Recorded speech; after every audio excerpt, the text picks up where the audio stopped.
পুজোর থিমে কথাকলি নৃত্যের চমক। অভিনব উদ্যোগ শুশুনিয়া আমরা সবাই দুর্গোৎসব সমিতির। পুজোর থিমে শাস্ত্রীয় নৃত্যের চমক। ভারতীয় শাস্ত্রীয় নৃত্য কথাকলি নৃত্যের থিমে অভিনব চমক দিতে চলেছে বাঁকুড়ার শুশুনিয়া আমরা সবাই দুর্গোৎসব সমিতি। হাতে গোনা মাত্র আর কয়েকটা দিন, তারপরই বাঙালির শ্রেষ্ঠ উৎসব দুর্গাপুজো।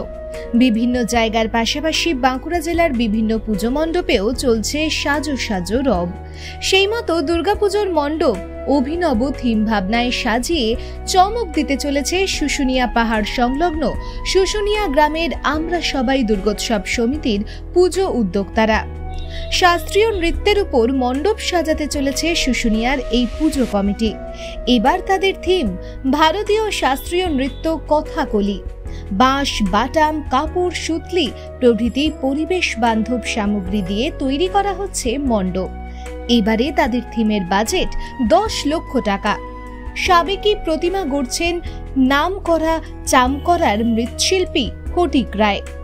শাস্ত্রীয় নৃত্য কথাকলিকে সামনে রেখে অভিনব এই থিম পুরো জেলাবাসীর নজর কাড়বে বলে জানান পুজো কমিটির সম্পাদক শঙ্খদীপ চ্যাটার্জি। প্রথমে সবাইকে নমস্কার। আমি বলতে চাইছি আমাদের শুশুনিয়া আমরা সবাই দুর্গোৎসব সমিতির পক্ষ থেকে সমস্ত যারা দর্শনার্থীরা আসেন তারা আসুন, পুজো দেখুন, দেখে যান। এবার আমরা নতুন থিম, আলোকসজ্জা সমস্ত কিছু রেখেছি, আপনারা আসুন। এবছর আমাদের 13তম বর্ষে আমরা পা দিয়েছি। আমরা চলতে চলতে এই মনে হয় কিছুদিন আগে পুজো স্টার্ট হয়েছিল, যাই হোক চলতে চলতে 13 বছরের জায়গায় এসে পৌঁছেছে। তার এবারে থিম আছে কথাকলি থিম, যেটা ধরুন ভারতের যে 7টা শাস্ত্রীয় নৃত্যর মধ্যে একটা হলো কথাকলি থিম। যারা মানে প্রতি বছরই যারা আসে, যারা ধরুন নৃত্যর সঙ্গে যারা যুক্ত আছে, তারা প্রতি বছরই বলে যে আমাদের যে নৃত্য যে হয় তার উপর ডিপেন্ড করে আপনারা একটা পুজো করুন। যারা দর্শন করতে আসে তাদের কথা ভেবে পরে এই পুজোর থিমটা আমরা রেখেছি। আমরা এরপরে ভেবেছি যে যাতে আলাদা রকমভাবে কিছু করা যায়, তার জন্য আমরা এই থিমটাকে রাখার চেষ্টা করেছি এবং মানুষের কাছে যাতে বিভিন্ন বার্তা পৌঁছানো যায় আর কি, যে নৃত্য ধরুন আস্তে আস্তে আস্তে আস্তে বিভিন্ন জায়গাতে সমস্ত জায়গাতে বন্ধ হয়ে যাচ্ছে, সেটা যাতে আরও নতুন করে পুনর্জীবিত হয় তার চেষ্টা করার জন্য আমাদের শাস্ত্রীয় নৃত্যের জন্য।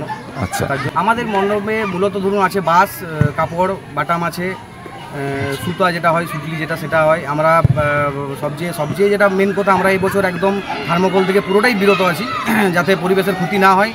কারণ পুজো আমরা করছি যাতে মানুষের ক্ষতি করে বা গ্রামের ক্ষতি করে বা পরিবেশের ক্ষতি করে তো পুজো নিয়ে আনন্দ নিয়ে কিছু নেই। সবচেয়ে ভালো হচ্ছে যে আমরা চেষ্টা করেছি যাতে এবছর যাতে পরিবেশ যাতে ক্ষতি না হয়, সে তার উপর করে আমরা পুজোটা প্যান্ডেল করার চেষ্টা করি। থিমের বাইরে মূলত ধরুন মোটামুটি 9 থেকে 10 লাখের মধ্যে আছে। ধরুন 1 বছর তো নয়, 13 বছর এই জায়গাতে এসে পৌঁছেছি। প্রতি বছরই আস্তে আস্তে যে হারে পুজো হচ্ছে, ভিড় বাড়ছে। আমরা প্রশাসনের সাথে বারবার এটা নিয়ে মিটিং করেছি, প্রশাসনকে বলেছি যে তো যদিও তারা মানে অত্যন্ত আমাদেরকে হেল্প করে প্রতিটা জায়গায়, সমস্ত যখন যা বলি সেটাই প্রশাসন আমাদেরকে হেল্প করে। আমরা চেষ্টা করব যে যারা যত দর্শনার্থী আসবে তাদেরকে যেমন সুষ্ঠুভাবে আমরা পুজো দেখাতে পারি, এটাই আমাদের ইচ্ছা। আমার নাম শঙ্খদীপ চ্যাটার্জি, আমি আমরা সবাই দুর্গোৎসব কমিটির সম্পাদক। Bureau report BN1 Bangla.